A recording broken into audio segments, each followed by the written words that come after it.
What's up, people? We finally here. We finally made it. I've been posting about this chop shop with Easop for a minute now. We finally here. We finally made it. Chop shop with Easop. It's kind of a tongue tie, but if you say it slow enough, you can get it. What's up, people? I'm your host. My name is Easop. The chop shop with Easop, I want it to be about conversations, life, business, culture, and anything else we could talk about. There's a lot going on in the world. One of the reasons I came up with the idea of Chop Shop with Easop is watching all the podcasts that I watch. And I feel like I have a lot of life experiences. Life is like a book, and my book has many chapters. I want this first episode to be about you getting to know me, the man. What has made me who I am today? A 51-year-old African American male that they know as Easop. There's a lot of layers to me. A lot that people think they know about me. A lot that people don't know about me. You know what I mean? But I'm here to clear all that up on this first episode of Chop Shop with Easop. I kind of like the ring of that, don't you?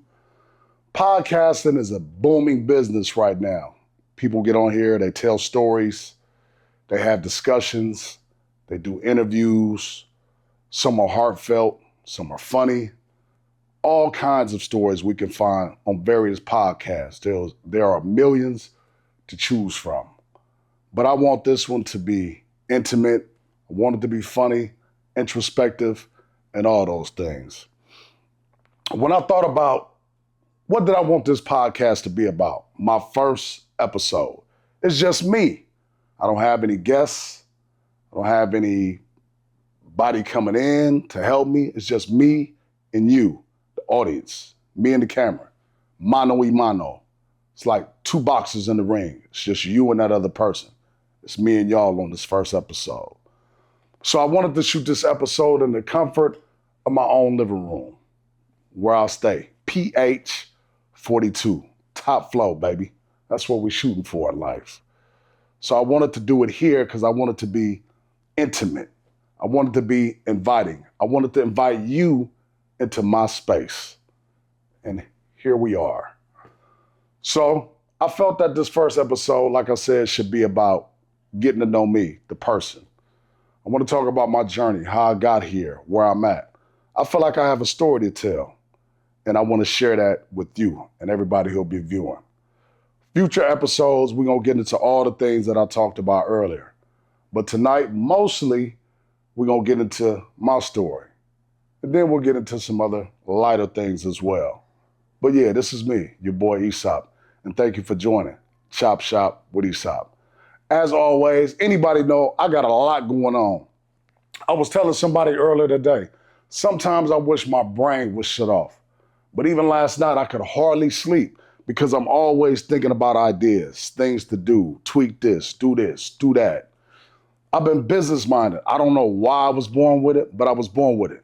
I can remember as a child, my uncle used to go to the commissary and he used to buy me candy, anything I wanted.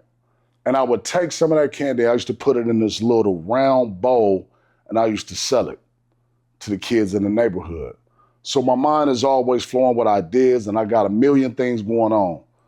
So of course, before we get into this particular episode, I want to share a little bit about what I have going on. Of course, some of you may know, some of you may not know, one of the best accomplishments, recent accomplishments that I'm very proud of myself of is I actually became an author.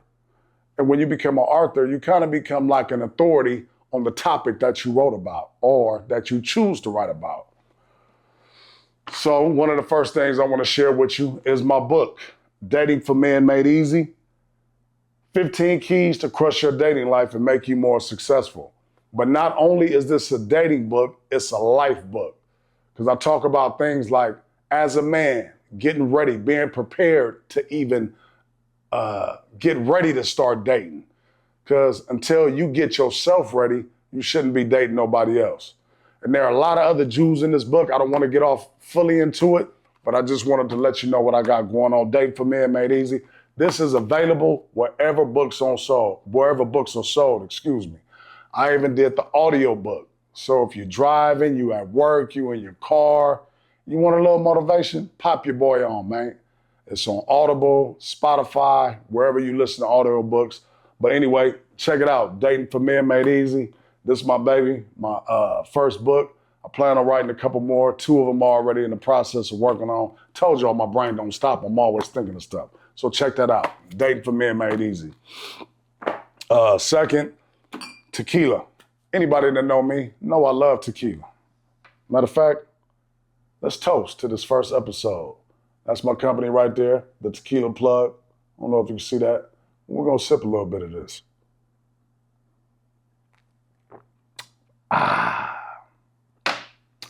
call tequila the nectar of the gods. But anyway, one of the companies I'm affiliated with right now was called Don Gilberto and Soy Rico Tequila. This is an extra añejo, aged 5 years. Right here, the extra añejo. I don't know if you can see that. Let me lay back a little bit so you can see that. We got that popping off. We got the Don Gilberto Blanco. But this is some of the products that I'm pushing. Soy Rico, Don Gilberto tequilas, coming to a bar nightclub near you. We got that popping too, y'all. Also got the magazine, Ambition Ladies magazine. Yeah, I published the magazine. I told you I'll be everywhere, doing everything. When you got your mindset to do something, just do it, man. Don't even think about it. Think about it too much. Procrastination just leads to you not doing anything at the end of the day. So this is my magazine. Got that popping off. Got the clothing brand. That's what you see me wearing. Ambition Ladies clothing. The hat. Got the sweatshirt. I don't know if you can see that. Got the shorts. Got it all. You can check it out at ambitionladies.com. We'll put the website up on the screen for you. We'll put the link to the book up on the screen for you as well, Dating for Men Made Easy. But those are just some of the things I got going on, y'all. But let's get into it. Enough of that. I want to start from the very beginning about who I am, my childhood, my upbringing. Believe it or not, when I was born in San Francisco, California. Yeah, that's home. San Francisco, California. I was born at Children's Hospital in San Francisco, California.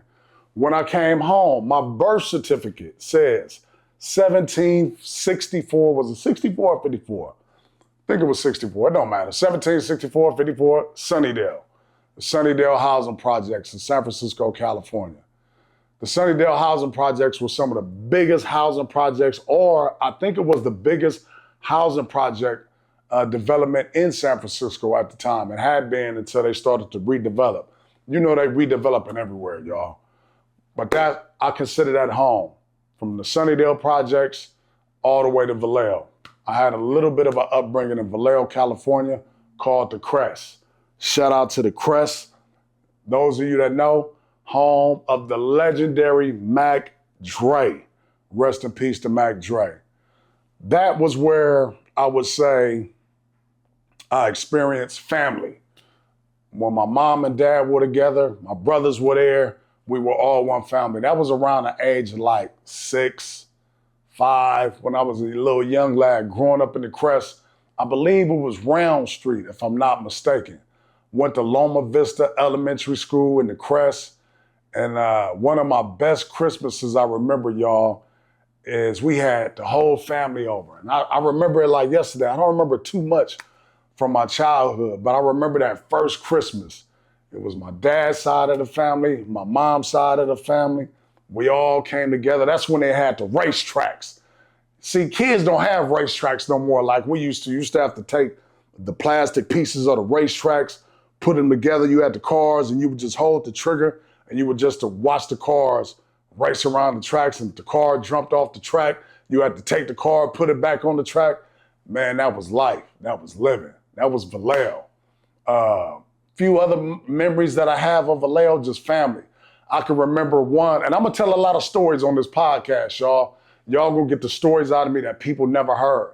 I can remember one of the rare times that my dad whooped me was when I played with some matches and set the backyard on fire. Now, any boy growing up has played with fire. At least in my era, they did. And I remember when me and one of my childhood friends, we was in the backyard, we was playing with fire. And the fire, we was lighting matches. I forget what we was doing. We was doing something. And that shit, y'all, caught a blaze. And thank God, I don't know who put it out, if my dad put it out, but before the fire got any bigger, somebody had put the fire out. And I still remember that whooping like yesterday, y'all. My dad, he didn't whoop me a lot. Shout out to my dad, but he got me that day. Those are two of some of my fondest memories from Vallejo. But let me rewind a little bit. Let me get back to the origin of my name, because I put that in my notes, because a lot of people have asked me over the years, throughout my entire life, where did you get the name Easop from? What my mama told me, because I asked my mom one day, I said, Mom, my brother's name is Steven, my oldest brother. Shout out, big bro. Steve, I love you. My other brother, Rodney, rest in peace to big bro. But my mother had 3 boys. It was us 3, me, Steven, and Rodney. Now, they named Steven and Rodney. How did you get Easop? Always want to know that my damn self. So when I asked my mom about my name, she told me, she said, I just liked it. She said a friend gave her the name. Now, I don't know where the friend got the name from, but apparently they were having a discussion when my mom was pregnant with me.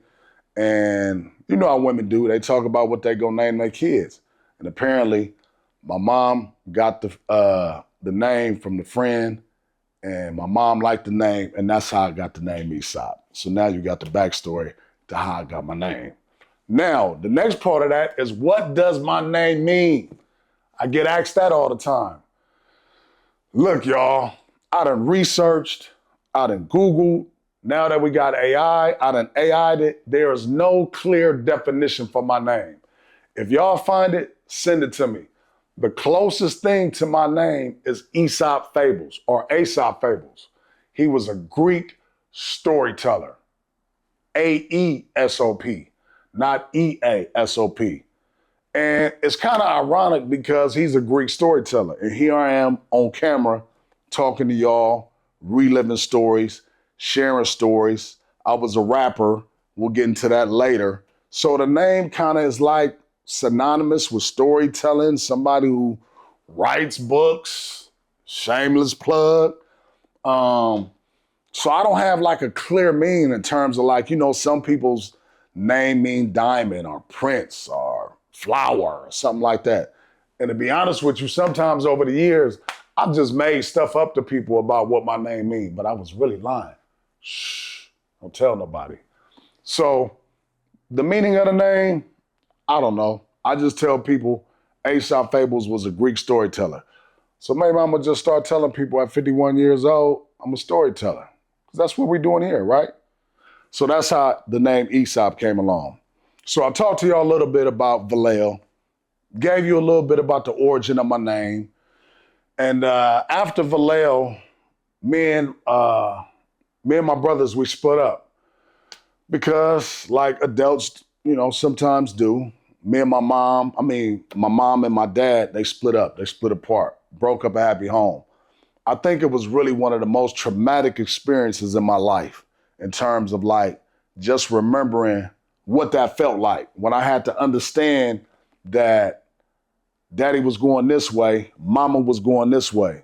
And it's all too common in Black families. It's rare for children to be raised in a 2-parent household. That's just the name of the game, and the statistics bear it out.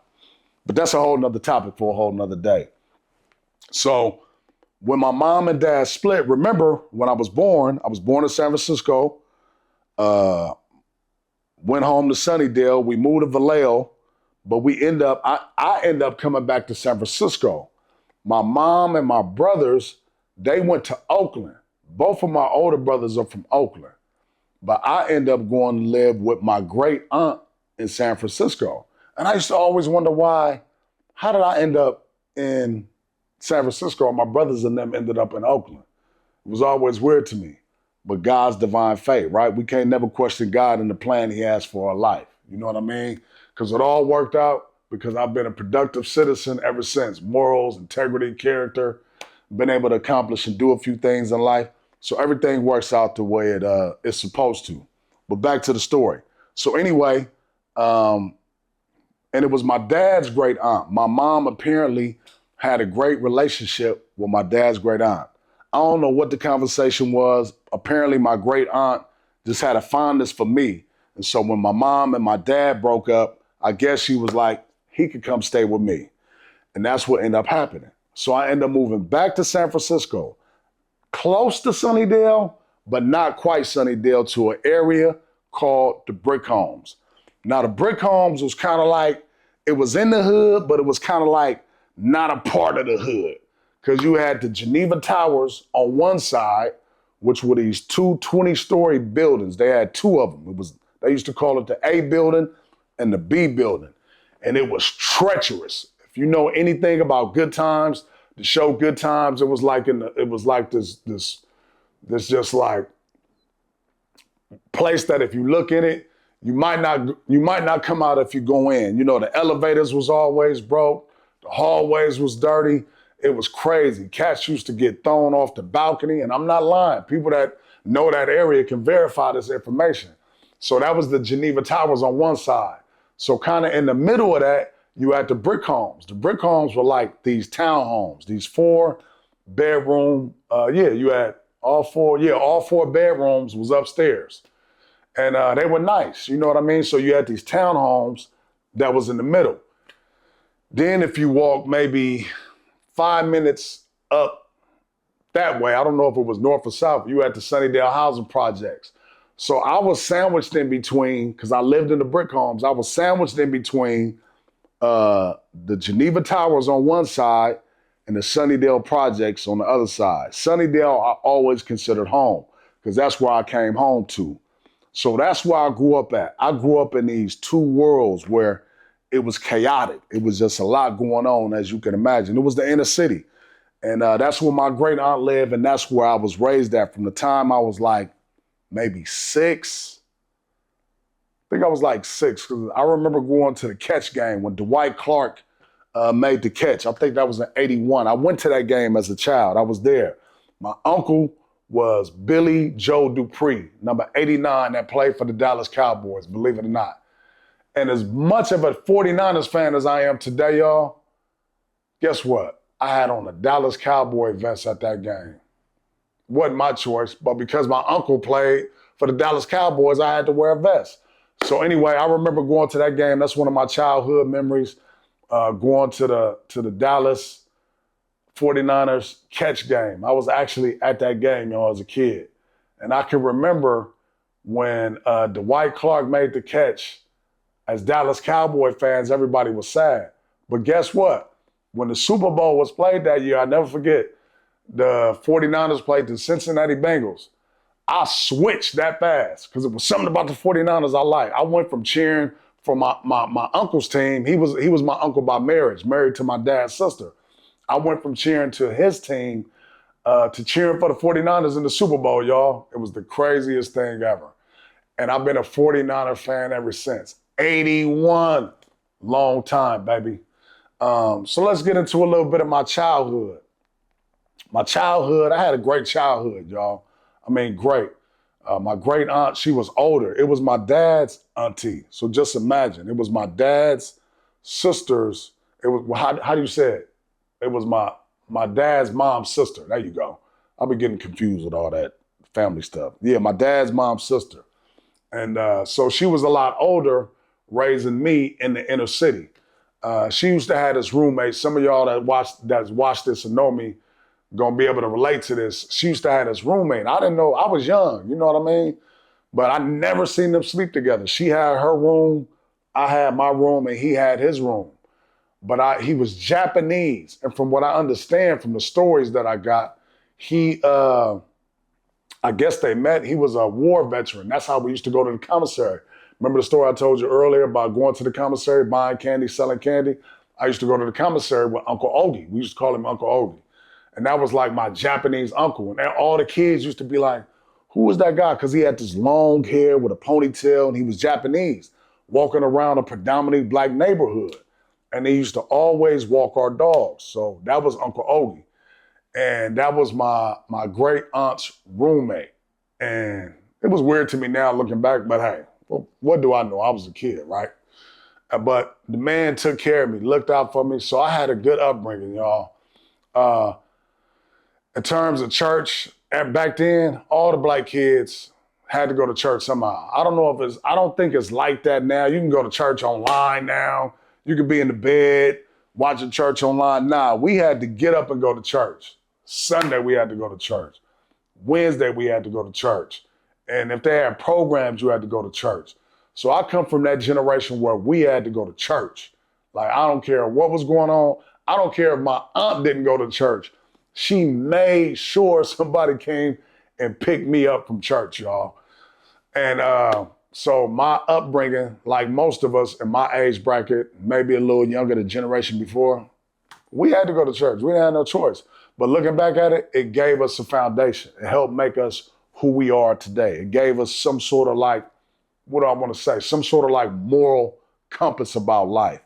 And even though I have different views on religion, which with this podcast, this is not the episode for it, and church and stuff like that, you know, we'll get into it in later episodes and stuff like that. This is the episode where I just want y'all to get to know me, the man, the person. So I had that upbringing in church, and it was great. I definitely got to shout out one lady, and this lady mean the world to me. She's my godmother, Sister Mac. Sister Mac was like my angel. She used to do these Bible studies, and I think where part of my leadership started to develop was early on as a child, when I used to have to go get kids around the neighborhood to come to what we used to call the Good News Club. Because Sister Mac used to take me to church. And she would come to the house during the week and but I used to do these Good News Clubs at the house for the kids. It was like a children's Bible study. But I was the one responsible that would have to go out and get the kids in the neighborhood. So I would go get like my cousin Max, shout out Big Cuddy. We've been locked in since that. Used to come to Good News Club with me. Who else? A lot of the kids from the neighborhood. It'd be sometimes 2 or 3 of us, sometimes on a good day, 5 or 6, 7 of us in Good News Club. And Sister Mac used to teach us about the Bible and all the stories in the Bible, Noah's Ark, Jonah and the whale, all them Bible stories, Moses splitting the Red Sea. I learned all those stories as a child, y'all. Shout out to Sister Mac. I love her. She's still alive to this day. Matter of fact, I need to go see her. But that's kind of like where the church came in at in my upbringing. A lot of my friends, y'all, are not here that I grew up with, because it was just that kind of, you know how it is growing up in the inner city. I want to say that when my dad and mom split, let me get back to that a little bit. When my dad and mom separated, my dad was like, he was just kind of doing his own thing. He was around in my life, but he would like pop up here and there. But my dad was never like hands-on. Like, he never took me to like Little League, Pop Warner, really nothing like that. He was doing his own thing. So I just kind of had to find my way in the neighborhood with the boys in the neighborhood and just kind of find my way. Because my great aunt, like I told y'all, she was a little older, so she wasn't like, she didn't drive, so she wasn't moving around and nothing like that. You know what I mean? So growing up, I just kind of had to find my way. You know what I mean? Growing up, I didn't get into a lot of trouble because sports was always my outlet. I was always athletic. One of the first sports I started playing in the neighborhood, and shout out to the 94134 Visitation Valley, the neighborhood, the 94134. Shout out to everybody, the whole gang there. And shout out to Sonny, rest in peace to Sonny. That was my first Little League coach. And I remember walking to Little League practice, shirt on, hat on, you know, your little uniform, you get your shirt. And guess what? I guess you see signs looking back at your personality. Little stuff here would come out about my personality, because I was the only one. Was I the only one? Kind of thinking back, I probably was. When we would get our shirts, our uniforms for the game, I had Easy E on the back of my shirt, Because, you know, Eazy-E, that's when Eazy-E came out. Easy does it. We want easy. Oh, ow, ow, ow, ow. Man, that was, because I got into rap early, you know what I mean? And I remember getting that on the back of my shirt. Some of this stuff is really coming to me as I'm talking to y'all. Just kind of like jolting my mind when it comes to certain memories and stuff. So I can remember baseball was my first love. Matter of fact, a lot of people thought I was gonna play baseball, not football. Football came much later, but growing up like 10, 11, 12, baseball, you ask anybody about me, I was that dude. I was stabbing shit, yeah, making diving catches as a kid. Like I ask anybody about me, yeah, I ain't lying. This podcast gonna be about telling the truth. But yeah, that was part of my childhood memory, playing baseball as a kid and going to church, playing baseball, the Good News Club, Sister Mac making me get up in front of the church to do, she used to parade me around like I was her, she was proud of me. Now that I look back and think about it, she was proud of me. And I think that's why later on in life, when I became a pastor, which we'll talk about, all those little traits and things that I did kind of contributed to who I end up becoming. Getting up in front of people, like, I'm really not afraid to get up and talk in front of people. They say some people, they fear that more than death, getting up and talking in front of a crowd. And I guess that's why I'm talking to you into this camera. It's just easy for me, I guess. So yeah, you know, the neighborhood, I remember walking home from school, man, like, it's crazy because, you know, you look back at some of the things that you've seen and experienced in life walking home. I remember walking home one day past a dead body. Well, they had it covered up. The coroner was out there, and it was like nothing, y'all, to be honest with you. It was like just part of where we grew up from. I told you about the Geneva Towers, all kind of stuff going on there, cats getting thrown off the buildings, shootings, homicides. My family was from Sunnydale, so they was in Sunnydale, so I'd hear about stuff going on in Sunnydale. Some of the homies that I knew from Sunnydale that was a little older than me.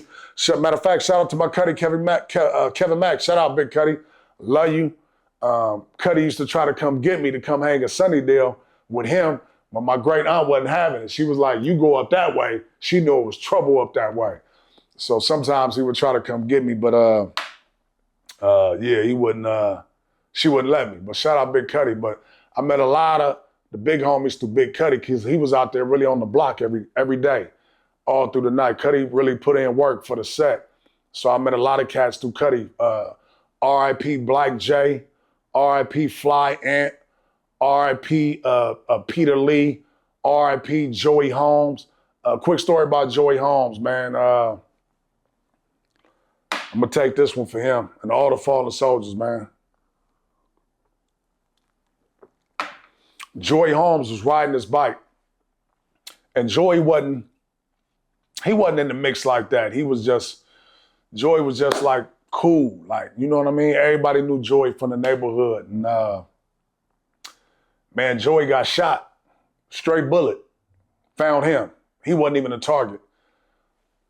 Best dude in the world, man, always smiling, always laughing, just good energy, good character, but you know, that's how it is when you grow up in the hood, man. You know, shit like that happens sometimes. You know what I mean? It's sad. Just, you know, thinking about some of these stories, a lot of these stories is running through my head. You know, rest in force, G4. I don't want to get to calling everybody's name because I'm going to forget somebody. And I don't want nobody to be offended. But shout out to everybody. That was the area I grew up in. The Tower, Sunnydale, the brick homes. That whole 94134 area was crazy. You know, walking home from school was crazy sometimes. You'll see shit like a dead body. You know what I mean? You just got to walk around it, you get desensitized to that. You know what I mean? But overall, my upbringing was good. You know, going to church and you know, developing my own personality, playing sports. You know what I mean? Boxing. I was the only cat in the brick homes, and I dare anybody to argue with me that had the boxing gloves. I used to like to box. I figured like if I would have had a little more guidance, boxing would have been something I would have got into as well, because I was athletic. I already played baseball, and I remember we used to wrestle. We used to make back in the day, we used to take cardboard boxes and make titles out of them. That's when it was the, what was it called? The WCW, Ric Flair, Dusty Rhodes, the Four Horsemen. when Hulk Hogan and the Iron Sheik and them used to wrestle. That's when I came up in that era of wrestling. So me and the boys in the neighborhood, we used to make the cardboard belts, cut them out to look like belts. And we used to go, see, we need to get back to that, man. Everybody want to shoot. Now I don't even know if kids do that no more. You know what I mean?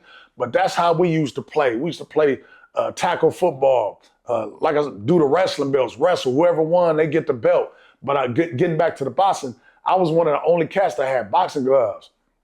And I remember when I got the boxing gloves, I was so happy. I used to be in the house, boxing. And I was like, you know what? I got two, I got 4 pair. No, 2 pair. Yeah, 1 pair is two. Y'all know what I'm trying to say. You know what I mean? A couple more of these, I'm really going to be getting my stories messed up, but stay with me. But I remember boxing and taking the boxing gloves out to the neighborhood, and we'd just box. I remember one day I boxed the tallest cat. I can't forget that name. Cut him out. Got him. I ain't saying I was as bad as boxing. I probably got my, 1s or 2s handed to me sometime. But I was kind of nice. I was kind of nice. So those are just some of my childhood stories that I wanted to share with y'all, give y'all a little bit of my upbringing. Wasn't nothing crazy. A few crazy things happened to me. I'll give y'all a couple stories. People like stories. So I got maybe 1 or 2 more stories I'll share with you. I remember one day, cats used to try to test you in the neighborhood. When you come up in that kind of environment, you're always going to run into people who try to test you. You know what I mean? They got to see what you made of, see what they can get away with. And you can't fold. You know what I mean? You either gonna punk out or you gonna fight. So this one time, I was probably a little older then, probably like maybe 14, 15. Max know the story. This cat pointed a BB gun at me one day, and I know his name, but I ain't gonna say his name. We ain't gonna incriminate him. And I don't know. Oh, I did get my bike took, but 2 twins took my bike. I'm still looking for them niggas. Nah, I'm just playing. We over that now. I'm petty like that though. But I did get my bike back, but 2 of them had to do it to get my bike from me. But I got the bike back. But anyway, fast forward. So I remember one day I was walking, and this cat pointed a BB gun at me. Like, really pointed a BB gun at me like this, y'all. And I'm like, blood, stop pointing. What is you doing? Stop pointing the BB gun at me. And to be honest with you, I didn't even know if it was really a real gun, to be honest with you. I don't know why he just wanted to, do that with me that day, right? But nothing happened. Few days passed later, we saw this cat at Little Village in Sunnydale. Me and Max was together. And my cousin, Kevin Mack, that I talked about earlier, everybody used to stand in front of Little Village. And so my cousin, Kevin Mack, was there, and I had already told him what happened, because that's Big Cuddy, so he gonna look out for me. And I said, Cuddy, me, Max, and Cuddy was standing. He just happened to be the dude that pointed the BB gun at me was there at Little Village on his bike. So I told my cousin who it was. He was like, him right here? My cousin kind of snatched his bike from me. Said, Cuddy, you better get on this nigga head right here, right now. Now that was before they put the battery in your back. He put the battery in my back. So I guess he thought it was about to go down. We was gonna jump him or whatever, because it was kind of crazy. The nigga took off. Shoo, he ran like a track star down the street. So he took off like a track star, ran down the street. Me and Max took off after him. We ran. He ran, no lie. I remember it like yesterday in my head. So that was on Sunnydale and Hahn. He ran past Sawyer Street to the carport through the brick homes, because I told y'all the brick homes ain't from Sunnydale. Me and Max running after him like this. We caught him. I'll never forget. We threw him on a parked car. Bip, bip, bip, bip, bip, bip. 2-pieced him. I sound like Soulja Boy does when Soulja Boy be describing shit, but this is real shit though, right? So we caught him on the car, we caught him, threw him up on the car, pieced him up, bip, bip, bip. Me and Max, shout out Max again. Big Cuddy always had my back. Used to beat niggas up for me, for real. We ain't even gonna get into all them stories. But he spent off, ran again, and that was one of them stories. And then I didn't know if, you know how it is in the neighborhood, man. He might try to come back and do something, but thank God, nothing ever happened. The ironic part is years later, I'm talking about we grown adults. Now I'm into the pastor part of my life. I ran into him again, and I'm like, oh, shit. I wonder if he remember what he came out, because looked like he had been to the pen. Oh boy, yoked up, swole, and I seen him, and now I'm like in a suit, square, you know what I mean? Like, we in the same place. I spoke to him, but it was love. Thank God he didn't have no flashbacks to take off on me. I would have had to take that suit off and do something.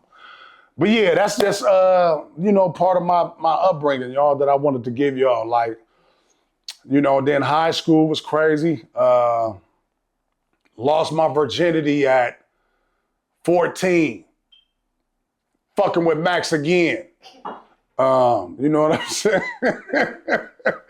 Messing with Cuddy again, man. You know what I'm saying? Before I got to high school, lost my virginity. And man, when I got to high school was like a whole different experience. Now I ended up going to Lincoln High School in San Francisco. My district school was Woodrow Wilson, but for some reason I didn't want to go to Wilson. I felt like I needed to, and I guess this is part of my personality, I felt like I needed to venture out. That's probably why I like to travel. So I was thinking like that early, you know what I mean? I want to venture out. I had good grades in middle school. Matter of fact, I was in gifted classes in middle school. Yeah, y'all didn't think a nigga was gifted. Yeah, I was in gifted classes, especially for the smart kids. So I really don't know how, to be honest with you, but I was. But anyway, I'm trying to make sure I'm not leaving nothing out, y'all, because I'm really just riffing. I'm not pausing, doing this and nothing. We just riffing. But yeah, I ended up going to Lincoln. I didn't want to go to Wilson. I just kind of wanted to you know what I mean? Venture out, meet new friends, new people. And I ended up going to a school that was out of my district. And I went to Lincoln High School. Shout out to the mighty, mighty Mustangs, all the Mustangs out there. You know what I mean? That's going to watch this. Shout out to y'all. And Lincoln High School, man, was like a whole different experience. And high school is where I started playing football. I didn't play Pop Warner. A lot of people think I played Pop Warner. I didn't play Pop Warner. Because remember, I told you, I didn't have really no guidance, somebody to take me to Pop Warner signups and all that. I didn't really have that. Baseball was the closest thing to me. I didn't know nothing about Pop Warner growing up. Pops wasn't around like that, you feel me? So got to high school, started playing football in high school. And like I told you, I was naturally gifted, athletically. So when I started playing football in high school, I went out for the JV team. And I didn't go out for any particular position or nothing like that, but I went out for, I don't even remember the position I went out for. But anyway, I remember what happened was, went out, I was at practice. It's my drink break. And no, that's not Soy Rico or that's not Don Gilberto. That's Tequila Ocho, just so you know. But I don't want to drink. This is my sample. I've been giving these out as samples, you know what I mean? But I went out to practice. I'm trying to figure out how did I end up playing quarterback? Because I didn't go out for quarterback. Oh, this is what it was. I threw the ball back. Shout out Coach Ferrigno. Everybody that went to Lincoln, and even when I left Lincoln, Lincoln became a dominant powerhouse in the city. They won 2 or 3 championships in a row, and Coach Ferrigno was the head coach. Ferrigno is the reason I played quarterback, because I threw the ball or something, and he liked the way I threw the ball. He said, man, you should go out for quarterback. I was like, all right. That's how I ended up playing quarterback in high school. I played quarterback as a freshman, and man, I did the damn thing. So the next year, my sophomore year, I was, and I'm not trying to sound like I'm bragging, but I am.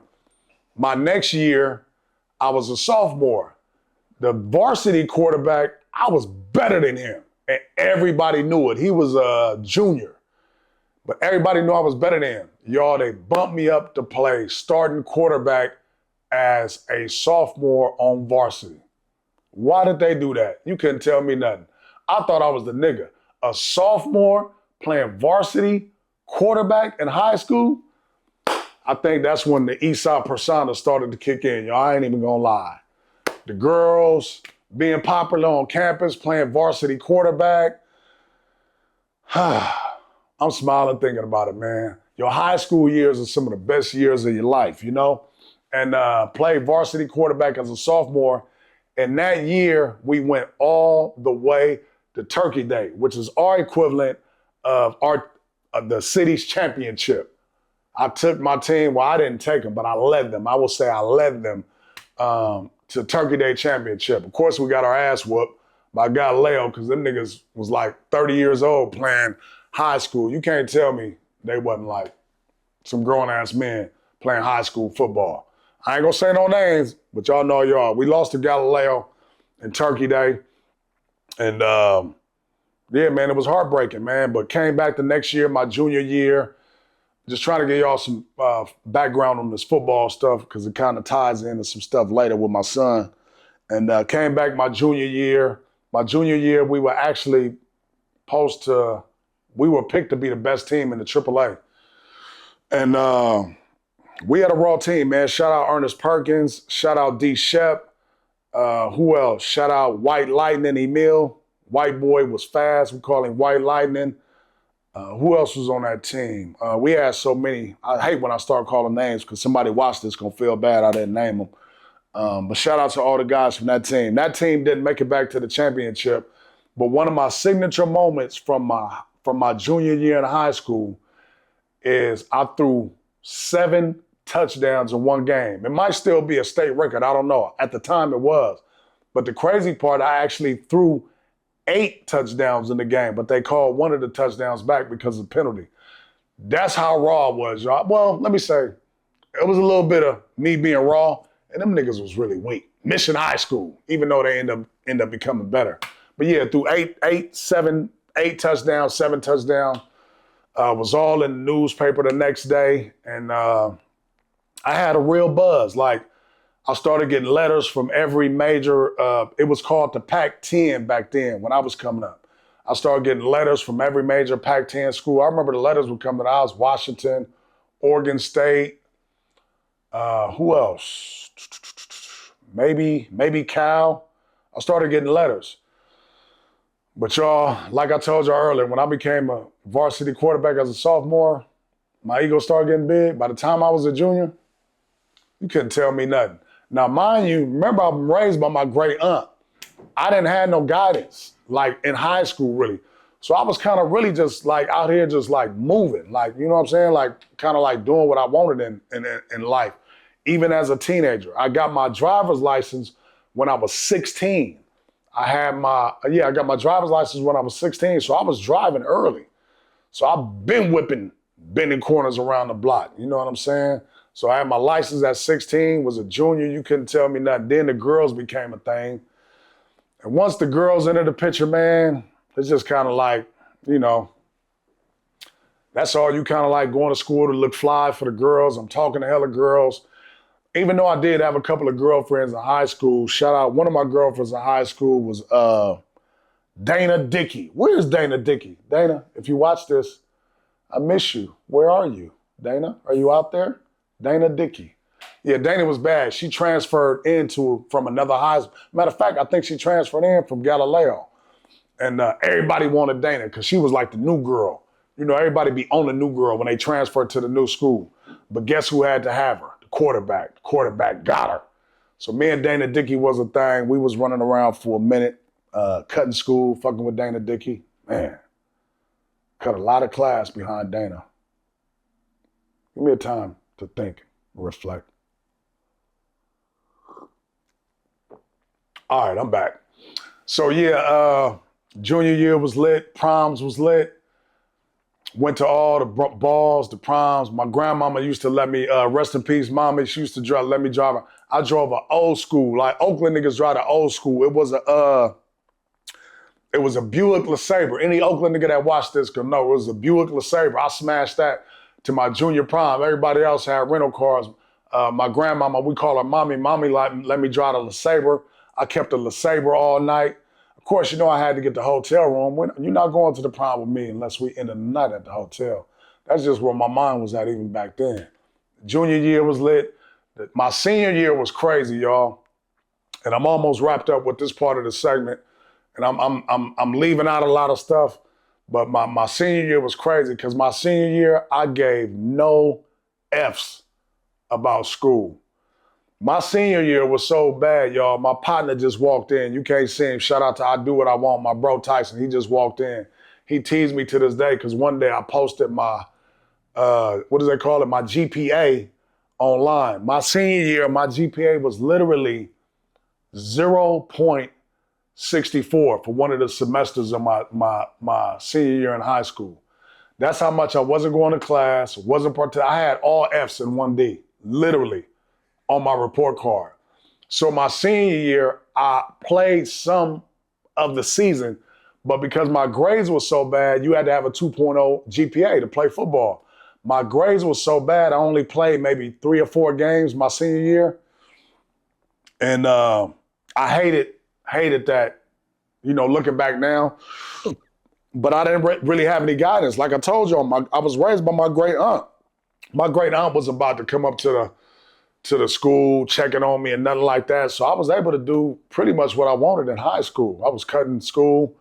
The first girl I smashed in high school, I remember I caught the bus to, I'm kind of backtracking, but I remember I caught the bus to our house. God, I remember that night. The buses stopped running, y'all. That's how good it was. The buses stopped running, and I don't know how I got home that night.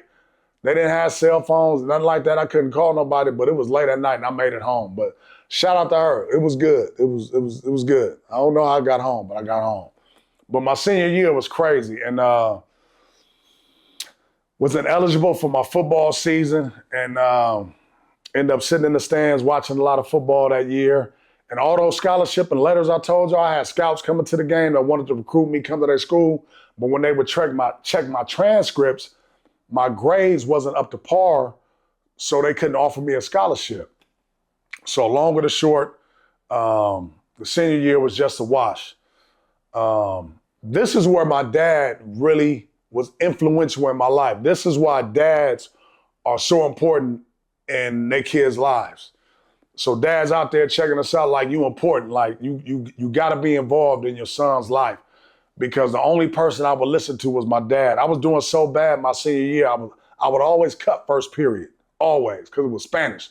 I remember it like yesterday, I hated Spanish, but now I like Spanish women, go figure, right? I should have went to Spanish class, so when I be traveling to all these countries that speak Spanish, I could have been fluent by now. That's another story for another day. So anyway, I remember my dad came to my house one morning, senior year, and was ringing on the doorbell. It was random that he came. I'm like, damn, that sounds like my dad ringing the doorbell. And rang the doorbell, and it was my dad. He was like, what you doing here? Ain't you supposed to be at school? I made up some cockamamie-ass lie. It was something happening. I didn't have to be at first period. Y'all, do you know that my dad made me leave my great aunt house, his auntie, and come stay with him my senior year? To this day, I tell people that if my dad didn't make me come stay with him my senior year in high school, I probably never would have graduated. Because my dad was the only male figure that I would listen to in my life. So fast forward, I ended up staying with my dad my senior year in high school, and like I was on my shit. I was on my square because my dad made me, make sure I made it to school. Was coming up to the school. Nobody want their parent coming up to them. I'm the cool kid, senior year, right? I'm the quarterback. Well, was the quarterback, the popular guy at school. I was cutting class, smoking weed. That's when I started smoking weed in high school. Shout out to Eddie Mo. Eddie Mo, the first nigga that but introduced weed to me at Upward Bound. We was at Upward Bound. Some of y'all, Upward Bound still around too. I started smoking weed at Upward Bound with Eddie Mo. Shout out to my nigga Eddie Mo. He got a book. He an author. He inspired me. So I celebrate you, King. Salute you. If you watch this, I want you to know, got mad respect and love for you. But yeah, I started smoking. I always tell you that story anyway, so I ain't saying nothing on camera that he don't know off camera. So senior year, I was smoking weed, doing all of that. But when I went stay with my dad, I had to cut all that out. Dad got me right, long story short. And ended up making it through my senior year by the skin of my teeth, by the hair on my chin. Ended up making it through high school. Barely graduated, had to go to night school to complete 2 classes. I made it. Now, after I got through high school, y'all, that's where life kind of got crazy. After I graduated high school, now I told y'all, this episode, it's about me. You ain't gonna hear none of these stories probably ever again, because I want y'all to get to know me. This the Chop Shop with Easop. We're gonna have a lot of things to talk about. But when I was saying in the intro, I wanted this just to be about me, my story, because everybody don't know my story. I'm just trying to gradually take you through my life so you can understand who I am and my upbringing and all of that. And we're gonna be talking about a lot of stuff later on, some stuff we're gonna get into later on. But fast forward back to where I'm at. So graduated high school, and you just trying to figure yourself out. We all go through life trying to figure life out when we at that age in life. You know what I mean? And because of my upbringing, the friends that I had, the ties that I had, people that I knew, I kind of always had guys that was in the street. I had all kind of friends. I had niggas that was really in the street, that was really like about that life, in and out of prison, in and out of jail, and all of that, and was really about it. But I was like kind of like the jock athlete, kind of like the nigga on Boys in the Hood, the football nigga that got shot. You in that environment, but because of sports, it kind of keeps you from it. But you one decision away from being involved in it because you just surrounded by it. You got friends and people that's in it. So when I got out of high school, it was just weird. I kind of stepped off into that world. I don't know, I just wanted some fast money. So when I got out of high school, because the football scholarships had went away, ended up going to City College, shout out to City College. Coach Rush, Coach Hayes, ended up going there to play football. They really wanted me bad, but I was playing football and in the street. And my big brother Terrell, that's when me and him got tight. Rail was out there like that, and I was like, man, I want to make some money. I'm trying to get out there where you at. And he was like, shit, come on. Took me under his wing. We on the block every night. This is after high school. I'm like 18, something like that. So we out there now. I done just like graduated to trapping after graduating high school, which was crazy to me. You know what I'm saying? Cutting up rocks on the block every night, doing what niggas do. You know what I mean? Just trying to make some money. You know what I mean? Living that life. You know what I mean? I don't want to get into all the details. But shout out to Rail, shout out to Bud, looked out for me, taught me a lot, took me under his wing. And me and him, he'll tell you, we was out there every night we was in Lakeview. I don't know what a Sunnydale nigga was doing in Lakeview, but that's where I was. And somebody pressed up on us one night, like, ain't you from Sunnydale? What you doing over here type thing. But thank God it didn't escalate into nothing like that. But I had that experience for like 6 months to a 1 year run, just being out on the street, out on the block, carrying guns, hiding guns in the bushes so if the police roll up, ain't nothing on you, all of that. I experienced that, you know what I'm saying? And getting work from my bros, Sunnydale. Shout out my guy, Mac 10. One funny story I got, Mac 10, I had to include you in this episode. As I never forget, we was in front of the wreck. And I was like, some stories I ain't gonna tell, but I needed something and you helped me out with it. You probably know what I'm talking about. So I ain't trying to say too much, even though we way past the statute of limitations. Some things I just better left unsaid. I don't even want to say it on camera, but shout out to you.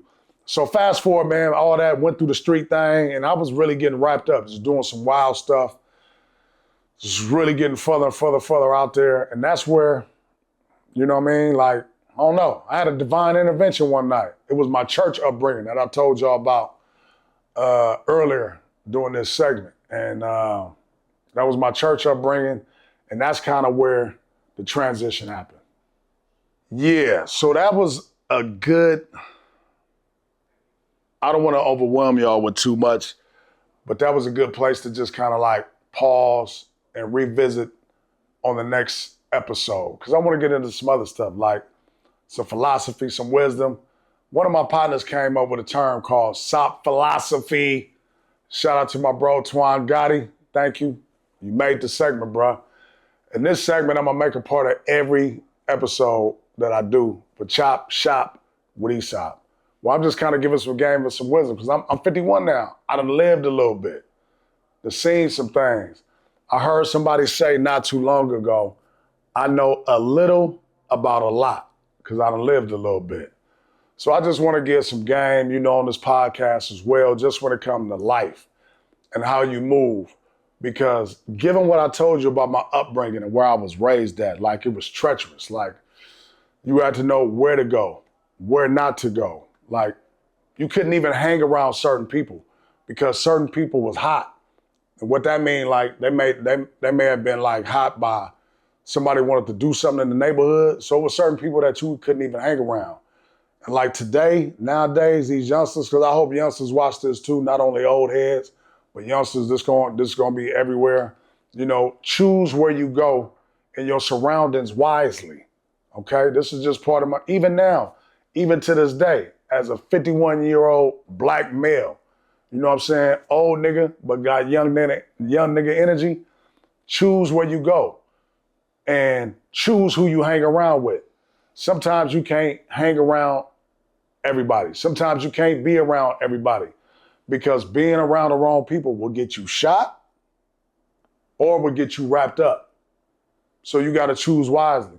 You know, recently, just to kind of bring in current events into talking about what's going on here in the Bay Area, we recently had my heartbreak talking about it. Young man lost their life at an after hours club. God rest their souls. Just being in the wrong place at the wrong time. Somebody stupid, just shooting guns in the club, innocent people getting hit. Teacher lost her life with a family, career. Young man lost his life. You know what I mean? So certain situations you got to be aware of. You know what I mean? You got to think about where you going, what you doing, and who you with, you know? Life is about decisions. I probably wouldn't be here today if I made one wrong decision. Even when I was telling you about me being on the block every night, one thing I had to do every night while being on that block was about being aware, watching my surroundings, watching every car that pull up, watching every person that walk up. Sometimes we can be so oblivious, so unaware of our surroundings, or sometimes the people we hanging around with that we can lose track. I know too many friends and too many people that have lost their lives by being at the wrong place at the wrong time, being around the wrong people. Sometimes you can kind of help yourself by thinking before you go, thinking before you do this or that. So that's just kind of going to be my SOP philosophy segment of the night. Think about where you're going, who you're doing it with, because anything can happen to any of us anywhere. But just taking some steps of precaution, thinking about some of the things you're doing, thinking about some of the places you're going, thinking about some of the places, some of the people you hang out with, are all important things in life that can help you live to see your next birthday. You know, life is short, man. We got to make the most of it. With every day that God blesses us to see, we got to make the most of it. I feel blessed to be 51 and still here today, given how I told y'all where I was raised, my upbringing. So shout out to me, salute to all my loved ones that didn't make it. Transitioning before I get ready to check out here on this first episode, and we're going to pick up the rest of my story because it's a lot, y'all. I got a lot that I left out, but I can't tell it all at once. Hope you come back for more. I want to leave on like a lighter note. I want to do some stuff about like what I like, what Easop don't like, what I do like. I'm going to give y'all, what do I want to give y'all today on this episode? Should I give y'all what I don't like or what I do like? Or some of my pet peeves, Easop pet peeves. Since we was talking about the ladies earlier, how I got off into the ladies in high school. Ladies, let me talk to y'all for a minute about some of the things that I don't like. One of the things that I don't like about some of y'all wear too much makeup. Like, why all the makeup? Like, you go to bed and your face is on the pillowcase. I don't think it take that much. Some of y'all are beautiful. And sometimes you kill your natural beauty by trying to just do too much with the makeup. And then some of y'all like cake that shit on like to the point where it's like when it's hot in the club, you can almost see it like just coming off your face. So ladies, like try to chill out on the makeup. You're beautiful as you are. And speaking of the makeup, I could tie this into the makeup. And some of y'all watching this that know me probably know what I'm gonna say. It's them long ass eyelashes. Can't stand them long ass eyelashes. Look like you about to fly away. Why so extra? Why so much? What happened to the little cute eyelashes that women used to wear? Maybe I'm just old and I'm the old man on the porch right now. But eyelashes, what y'all, they got sizes in them eyelashes. Y'all must be, if there was a number on the eyelashes from 1 being the shortest to 10 being the longest, a lot of y'all's wearing the 10s looking like y'all about to fly away in the club. Why can't you wear a 4 on the eyelashes or a 3 on the eyelashes? Why you gotta wear a 10? You need to be that extra. So ladies, just some game from Easop. Wear makeup. It's cool if you wanna wear some makeup. But sometimes y'all do too much. And the eyelashes, y'all be out here with it. Try to be in here with it. You know what I'm saying? You ain't gotta do too much. The other thing I don't like, and this is just me, and this is my opinion, but I can't stand red toenail polish. Once I see a woman with red toenail polish, all bets is off for me. Because you remind me of somebody's like old auntie. And I don't want to see that. Nobody wants to see that. But you know, that's just me. Because that's what I like. But those are just like 3 Easop pet peeves. Oh, I got one more. This is a bonus one. This really gets on my nerve. Filters. You don't know what nobody looks like nowadays because every woman, speaking to the ladies, every woman, it seemed like, got a filter on their pictures. I remember I went on a couple dates. And every time I went on a date, in particular, I could think of 2 instances, I had to look back at my phone to see, damn, is this a woman I'm meeting? Look like a completely different person. We live in the age of catfishing. So between the makeup, between the eyelashes, between the filters, we don't know who the hell we dating. So ladies, can y'all just tone down on using the filters, tone down on the makeup, tone down on the eyelashes? This just coming from your OG, and that's me. That's a segment called Easop Pet Peeves. But listen, y'all, on that note, we've been here for a minute, man. I done gave y'all a little bit of my life story, a little bit about my upbringing, childhood, my adolescence, high school. On the next episode, I'm gonna pick it up. In the meantime, I want you to check out everything that I got going on. But make sure before you do that, you like and subscribe. Share this. You know what? Follow your boy on Instagram at Easop, E-A-S-O-P. It's easy. Check out the clothing brand at BishopLadies.com. You can visit that. Check us out there. Go get you some merch. Support what we're doing. If you're out in the Bay, you at a bar somewhere, check out our tequila we got going on, the Soy Rico brands, the Don Gilberto brands. And once again, if you're out there struggling with dating, my dating book, Dating for Men Made Easy. So you can see the name, so you think I ain't woofing.